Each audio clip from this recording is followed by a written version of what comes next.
നമസ്കാരം, news star ന്യൂസിലേക്ക് സ്വാഗതം. ഞാൻ ഫിറോസ്. പ്രധാന വാർത്തകൾ. കേരളത്തിലെ പട്ടണങ്ങളിൽ ഭവന പദ്ധതിയിലൂടെ ഏറ്റവും കൂടുതൽ ഭവനം ലഭിച്ച പട്ടണം ആലപ്പുഴയെന്ന് KC വേണുഗോപാൽ MP. ആലപ്പുഴ നഗരസഭയുടെ വികസന സെമിനാറിന്റെ ഉദ്ഘാടനം നിർവഹിച്ച് സംസാരിക്കുകയായിരുന്നു അദ്ദേഹം. പാണ്ടനാട് പഞ്ചായത്തിലെ മുഴുവൻ വീടുകളിലും കുടിവെള്ളം എത്തിക്കുമെന്ന് മന്ത്രി സജി ചെറിയാൻ. കുത്തിയതോട് പാലത്തിന്റെ ഉദ്ഘാടനം നിർവഹിച്ച് സംസാരിക്കുകയായിരുന്നു മന്ത്രി. തീരദേശ ജനതയെ കുടിയൊഴിപ്പിക്കുന്ന അപൂർവ ധാതു ഇടനാഴി പദ്ധതിക്കെതിരെ തീരസംരക്ഷണ ചങ്ങല സംഘടിപ്പിക്കുമെന്ന് ഭാരവാഹികൾ പറഞ്ഞു. ആലപ്പുഴ പ്രസ് ക്ലബ്ബിൽ സംഘടിപ്പിച്ച വാർത്താ സമ്മേളനത്തിലാണ് ഭാരവാഹികൾ ഇക്കാര്യം പറഞ്ഞത്. മാരുതി സുസുക്കിയുടെ ആദ്യത്തെ ഇലക്ട്രിക് വാഹനമായ വിറ്റാരയുടെ ലോഞ്ചിംഗ് സെറമണി നടന്നു. ആലപ്പുഴ പറവൂർ പോപ്പുലർ നെക്സ ഷോറൂമിൽ സംഘടിപ്പിച്ച ചടങ്ങ് അമ്പലപ്പുഴ MLA ഇസ്ലാം ഉദ്ഘാടനം ചെയ്തു.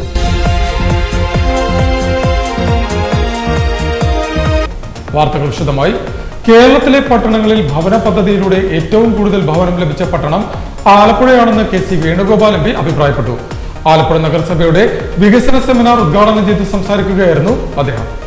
കേന്ദ്രാവിഷ്കൃത ഭവന പദ്ധതിയിൽ ഉൾപ്പെടുത്തി ഏറ്റവും കൂടുതൽ ഭവനങ്ങൾ ലഭിച്ച കേരളത്തിലെ പട്ടണങ്ങളിലൊന്ന് ആലപ്പുഴ പട്ടണമാണെന്ന് AICC general secretary KC Venugopal MP അഭിപ്രായപ്പെട്ടു. ആലപ്പുഴ നഗരസഭയുടെ ആഭിമുഖ്യത്തിൽ സംഘടിപ്പിച്ച നഗരസഭ വികസന സെമിനാറിന്റെ ഉദ്ഘാടനം നിർവഹിച്ച് സംസാരിക്കുകയായിരുന്നു അദ്ദേഹം. ഈ പട്ടണമാണ് സത്യത്തിൽ കേരളത്തെ ഏറ്റവും കൂടുതൽ കേന്ദ്രാവിഷ്കൃതമായിട്ടുള്ള ഭവന നിർമ്മാണ പദ്ധതി കിട്ടിയ പട്ടണങ്ങളിൽ ഒന്ന്. നിങ്ങൾക്ക് ഓർമ്മയുണ്ട്, കേവലം മറ്റുള്ളവർക്കെല്ലാം കിട്ടുന്നതിനേക്കാൾ 10 ഇരട്ടി വീടുകൾ നമ്പരടിസ്ഥാനത്തിൽ കിട്ടാൻ കേന്ദ്ര സ്കീമിൽ പെടുത്തി നടപ്പിലാക്കാൻ നമുക്ക് ആലപ്പുഴയിൽ കഴിഞ്ഞിട്ടുണ്ട്. ഇപ്പോൾ തന്നെ നടന്നുകൊണ്ടിരിക്കുന്ന ടൂറിസം പദ്ധതി നിങ്ങൾക്ക് എല്ലാവർക്കും അറിയാം. ആലപ്പുഴ ബീച്ചിനെയും ആലപ്പുഴ കനാലുകളെയും ഒക്കെ തന്നെ വീണ്ടും പുനരുജ്ജീവിപ്പിച്ച് ആലപ്പുഴയുടെ സൗന്ദര്യം ഏറ്റവും മനോഹരമാക്കിയെടുക്കാൻ വേണ്ടിയിട്ടുള്ള ബൃഹത്തായിട്ടുള്ള കേന്ദ്ര പദ്ധതികൾ നടന്നുകൊണ്ടിരിക്കുന്നുണ്ട് ഇവിടെ. അത് നമ്മളെ വാശി പിടിച്ചു വാങ്ങിച്ച പദ്ധതിയാണെന്ന് നമുക്ക് പറയാം. ആദ്യം നമ്മൾ ആലപ്പുഴ ഉൾപ്പെട്ടിരുന്നില്ലായിരുന്നു. പിന്നീട് പബ്ലിക് അക്കൗണ്ട്സ് കമ്മിറ്റി ചെയർമാൻ എന്ന നിലയിൽ ടൂറിസം സെക്രട്ടറിയെ വിളിച്ചു വരുത്തുകയും മന്ത്രിയോട് സംസാരിച്ച് ആ കാര്യത്തിൽ കേരളത്തിൽ 5 എണ്ണം അനുവദിച്ചപ്പോഴും ആലപ്പുഴ ഉണ്ടായിരുന്നില്ല. ആദ്യത്തെ കാലം നമ്മളത് നേടിയെടുക്കാൻ കഴിഞ്ഞു എന്നുള്ളത് ഏറ്റവും വലിയ സാധ്യമായിട്ടുള്ള കാര്യമാണ്. അപ്പം അതിന്റെ ആലപ്പുഴ പഴവങ്ങാടി കാർമൽ ഹാളിൽ സംഘടിപ്പിച്ച വികസന സെമിനാറിൽ നഗരസഭാ അധ്യക്ഷ മോളി ജേക്കബ് അധ്യക്ഷത വഹിച്ചു. വികസനകാര്യ സ്ഥിരം സമിതി അധ്യക്ഷ മായ രാജേന്ദ്രൻ പദ്ധതി വിശദീകരണം നടത്തി. സ്ഥിരം സമിതി അധ്യക്ഷരായ Reshmi Sanil, AM Noufal, C Jyothimol, S Faisal, parliamentary party ലീഡർമാരായ advocate RR Joshiraj, VG Vishnu, Beena Kochubava, Beena Joseph, Bindu Thomas, MG Sathidevi, Sahilamol എന്നിവർ സംസാരിച്ചു.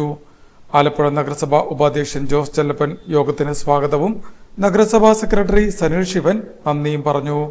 ഉദ്ഘാടന യോഗത്തെ തുടർന്ന് വർക്കിംഗ് ഗ്രൂപ്പ് ചർച്ച, നിർദ്ദേശങ്ങൾ, ക്രോഡീകരണവും എന്നിവയും നടന്നു. പാണ്ടനാട് പഞ്ചായത്തിലെ മുഴുവൻ വീടുകളിലും കുടിവെള്ളം എത്തിക്കുമെന്ന് സംസ്ഥാന ഫിഷറി സാംസ്കാരിക വകുപ്പ് മന്ത്രി സജി ചെറിയാൻ പറഞ്ഞു. കുത്തിയതോട് പാലത്തിന്റെ ഉദ്ഘാടനം നിർവഹിച്ച് സംസാരിക്കുകയായിരുന്നു മന്ത്രി. പാണ്ടനാട് പഞ്ചായത്തിൽ എല്ലാ വീടുകളിലും ഉടൻ കുടിവെള്ളം എത്തിക്കുമെന്ന് സംസ്ഥാന ഫിഷറി സാംസ്കാരിക വകുപ്പ് മന്ത്രി സജി ചെറിയാൻ പറഞ്ഞു. കുത്തിയതോട് പാലത്തിന്റെ ഉദ്ഘാടനം നിർവഹിച്ച് സംസാരിക്കുകയായിരുന്നു മന്ത്രി. റോഡിന്റെ സ്ഥിതി എന്താണെന്ന് ഞാൻ പറയേണ്ട കാര്യമില്ലായിരുന്നല്ലോ. ഇപ്പൊ എങ്ങനെയുണ്ട്? ഇത്ര ഗ്രാമീണ റോഡുകൾ ചെയ്തൊരു കാലമുണ്ടോ? ഇത്ര പാലങ്ങൾ ചെയ്തൊരു കാലമുണ്ട്? വ്യവസായം, കുട്ടനാട് റൈസ് പാർക്ക് 500 പേർക്ക് ജോലി കിട്ടുന്ന 5 ഏക്കർ സ്ഥലമെടുത്ത് നിർമ്മാണം നടന്നുകൊണ്ടിരിക്കുന്നു മുളക്കുഴയിൽ.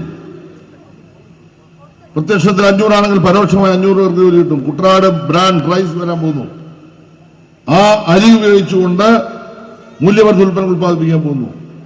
ഫിഷറീസിന്റെ പുതിയ ഇൻഡസ്ട്രി ഇപ്പൊ നാളെ മറ്റന്നാൾ 26 ഉദ്ഘാടനം ചെയ്യണം. കെട്ടണം പൂർത്തീകരിച്ചു. ചെങ്ങന്നൂർ മാർക്കറ്റിൽ ഒരു പുതിയ വ്യവസായ സംരംഭം നാളെ മറ്റന്നാൾ കല്ലിടുന്നുണ്ട്. ചെങ്ങന്നൂർ മാർക്കറ്റ് പണിതുകൊണ്ടിരിക്കും. ഞാനിവിടെ വിശദീകരിക്കാൻ മണിക്കൂർ എടുക്കും. ജനങ്ങൾക്ക് വേണ്ടത് വികസനമാണ്, നാടിന്റെ നന്മയാണ്. ബൈപ്പാസ് വരുന്നു, റിംഗ് റോഡ് 300 കോടി രൂപ മുടക്കിയാണ് റിംഗ് റോഡ് വരുന്നത്. റിംഗ് റോഡ് വരുന്നതോടുകൂടി കേരളത്തിലെ മുഴുവൻ സംരംഭങ്ങളും ചെങ്ങന്നൂർ വരും. റിയാസിന് വേണ്ടി ഈ കുത്തിയതോട് പാലം നാടിനെ സമർപ്പിച്ച് അവസാനിപ്പിക്കുന്നു. നന്ദി, നമസ്കാരം. കുടിവെള്ള പദ്ധതിയുടെ ഭാഗമായി നീകരുംപുറം വാട്ടർ ട്രീറ്റ്മെന്റ് പ്ലാന്റ് പൂർത്തീകരിച്ചു. സമയബന്ധിതമായാണ് മനോഹരമായ ആർച്ച് പാലം കുത്തിയതോട് പൂർത്തീകരിച്ചത്. വരട്ടാറിന് കുറുകെ നിർമ്മിച്ച 6 പാലങ്ങളിൽ 5 എണ്ണവും പൂർത്തീകരിച്ചു. ഒരെണ്ണത്തിന്റെ നിർമ്മാണം ഇപ്പോൾ പുരോഗമിക്കുകയാണെന്നും മന്ത്രി പറഞ്ഞു. ഉദ്ഘാടന ചടങ്ങിൽ ജില്ലാ പഞ്ചായത്ത് പ്രസിഡന്റ് എ മഹേന്ദ്രൻ അധ്യക്ഷത വഹിച്ചു. പാണ്ടനാട് ഗ്രാമപഞ്ചായത്ത് പ്രസിഡന്റ് ജിജി കുഞ്ഞുകുഞ്ഞ്, ശോഭന ജോർജ്, ജില്ലാ പഞ്ചായത്ത് അംഗം ജി കൃഷ്ണകുമാർ, ബ്ലോക്ക് പഞ്ചായത്ത് അംഗം എസ് ബാലചന്ദ്രൻ നായർ, പഞ്ചായത്ത് അംഗം T M Varghese, executive engineer B Ajith Kumar, assistant executive engineer Sabitha B, മറ്റ് ജനപ്രതിനിധികൾ, ഉദ്യോഗസ്ഥർ എന്നിവർ ചടങ്ങിൽ പങ്കെടുത്തു. തീരദേശ ജനതയെ കുടിയൊഴിപ്പിക്കുന്ന അപൂർവ ധാതു ഇടനാഴി പദ്ധതിക്കെതിരെ തീരസംരക്ഷണ ചങ്ങല സംഘടിപ്പിക്കുമെന്ന് ഭാരവാഹികൾ പറഞ്ഞു. ആലപ്പുഴ പ്രസ് ക്ലബിൽ സംഘടിപ്പിച്ച വാർത്താ സമ്മേളനത്തിലാണ് ഭാരവാഹികൾ ഇക്കാര്യം പറഞ്ഞത്. തീരദേശ ജനതയെ കുടിയൊഴിപ്പിക്കുന്ന അപൂർവ ധാതു ഇടനാഴി പദ്ധതിക്കെതിരെയും വൻകിട കമ്പനികൾക്ക് മത്സ്യബന്ധനത്തിനായി കേന്ദ്ര സർക്കാർ നൽകിയ ലൈസൻസുകൾ റദ്ദാക്കണമെന്നും ആവശ്യപ്പെട്ട് മത്സ്യത്തൊഴിലാളി ഫെഡറേഷൻ AITUCയുടെ ആഭിമുഖ്യത്തിൽ മാർച്ച് 1 4 മണിക്ക് വലിയഴിക്കൽ പാലത്തിന് സമീപം തീരസംരക്ഷണ ചങ്ങല സൃഷ്ടിക്കുമെന്ന് ഭാരവാഹികൾ വാർത്താസമ്മേളനത്തിൽ പറഞ്ഞു. ആലപ്പുഴ പ്രസ് ക്ലബിൽ സംഘടിപ്പിച്ച വാർത്താ സമ്മേളനത്തിലാണ് ഭാരവാഹികൾ ഇക്കാര്യം വ്യക്തമാക്കിയത്. കോടി രൂപയുടെ ഒരു വലിയ പദ്ധതി പ്രഖ്യാപിക്കുകയും ചെയ്തിരിക്കുകയാണ്. അപ്പോൾ അത് കടൽ മണൽ ഖനനത്തിൻ്റെ പുതിയ രൂപം തന്നെയാണ്. കടലിൽ ഖനനം നടത്താൻ അനുവദിച്ചില്ലെങ്കിൽ തീരത്ത് ഖനനം നടത്തും എന്നുള്ള പ്രഖ്യാപനത്തിൻ്റെ അടിസ്ഥാനത്തിലാണ് അത് വന്നിരിക്കുന്നത്. സ്വാഭാവികമായും ഖനനം നടക്കുന്ന മേഖലകളിൽ തീരദേശ ജനത ഒഴിപ്പിക്കപ്പെടും വലിയ തോതിൽ. അത് കേരളം ഉൾപ്പെടെ നിരവധി സംസ്ഥാനങ്ങളെ, തീരദേശ സംസ്ഥാനങ്ങളെ ബന്ധപ്പെടുത്തിക്കൊണ്ടുള്ള പദ്ധതിയാണ്. അപ്പോൾ അതിനെതിരെ യോജിച്ച പ്രക്ഷോഭം ആരംഭിക്കുകയാണ്. എൻ്റെ തുടക്കം എന്നുള്ള കാര്യത്തിൽ മത്സ്യത്തൊഴിലാളി ഫെഡറേഷൻ ഈ 1-ാം തീയതി വൈകുന്നേരം 4 മണിക്ക് വലിയഴിക്കൽ ഒരു തീരദേശ സംരക്ഷണ ചങ്ങല എന്നുള്ള തരത്തിൽ ഒരു പരിപാടി സംഘടിപ്പിച്ചുകൊണ്ട് എൻ്റെ പ്രക്ഷോഭ പരിപാടികൾ ആരംഭിക്കുകയാണ്. അത് പിന്നീട് ഇതര സംഘടനകളുമായി യോജിച്ചുകൊണ്ടുള്ള പ്രക്ഷോഭമാക്കി മാറ്റിയെടുക്കണം എന്നുള്ള തരത്തിലാണ് ഞങ്ങൾ ലക്ഷ്യം വെക്കുന്നത്. കേന്ദ്ര സർക്കാരിന്റെ അപൂർവ ധാതു ഇടനാഴി പദ്ധതി തീരദേശ ജനതയുടെ നിലനിൽപ്പിന് തന്നെ ആപത്താണ്. തീരദേശ ജനത ഒറ്റക്കെട്ടായി സമരം ചെയ്ത് പരാജയപ്പെടുത്തിയ കടൽ മണൽ ഖനന പദ്ധതിയുടെ പുതിയ രൂപമാണിത്. കടലിൽ ഖനനം അനുവദിച്ചില്ലെങ്കിൽ കോർപ്പറേറ്റുകളെ കൊണ്ട് കടൽ തീരത്ത് ഖനനം നടത്തുമെന്ന വാശിയിലാണ് കേന്ദ്ര സർക്കാർ എന്നും ഭാരവാഹികൾ പറഞ്ഞു.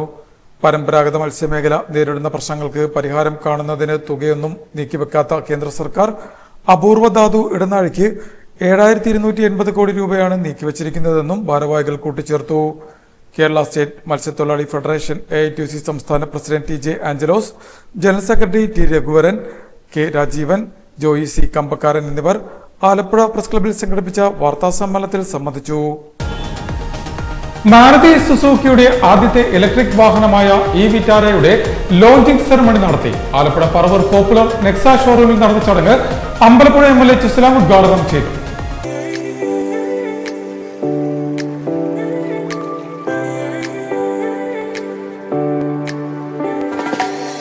ഇലക്ട്രിക് വാഹന വിപണിയിൽ പുത്തനധ്യായം രചിച്ച് മാരുതി സുസുക്കിയുടെ ആദ്യത്തെ ഇലക്ട്രിക് വാഹനമായ വിറ്റാരയുടെ ലോഞ്ചിംഗ് സെറമണി നടത്തി. ആലപ്പുഴ പറവൂർ പോപ്പുലർ നെക്സ ഷോറൂമിൽ സംഘടിപ്പിച്ച ചടങ്ങ് അമ്പലപ്പുഴ MLA ചിസ്ലാം ഉദ്ഘാടനം ചെയ്തു. ഭാവി തലമുറയ്ക്കായി പരിസ്ഥിതി സംരക്ഷണം അനിവാര്യമാണെന്നും അതിന് ഇലക്ട്രിക് വാഹനങ്ങൾ വലിയ പങ്ക് വഹിക്കുന്നുവെന്നും അദ്ദേഹം അഭിപ്രായപ്പെട്ടു. ആധുനിക സാങ്കേതിക വിദ്യ, ആകർഷക ഡിസൈൻ, മികച്ച റേഞ്ച്, സ്മാർട്ട് ഫീച്ചറുകൾ എന്നിവയുമായി എത്തുന്ന വിറ്റാര ആലപ്പുഴയിലെ വാഹനപ്രേമികൾക്കിടയിൽ വലിയ തരംഗമായിരിക്കുകയാണിപ്പോൾ. ലോഞ്ചിങ്ങിന്റെ ഭാഗമായി വാഹനത്തിന്റെ ഔദ്യോഗിക അനാവരണം, ആദ്യ ബുക്കിംഗ്, ഉപഭോക്താവിന് താക്കോൽ കൈമാറ്റം, ടെസ്റ്റ് ഡ്രൈവ് രജിസ്ട്രേഷൻ എന്നിവയും നടത്തി. Alappuzha popular branch head TS Arun, sales manager Jifin Abraham എന്നിവരും ചടങ്ങിൽ പങ്കെടുത്തു.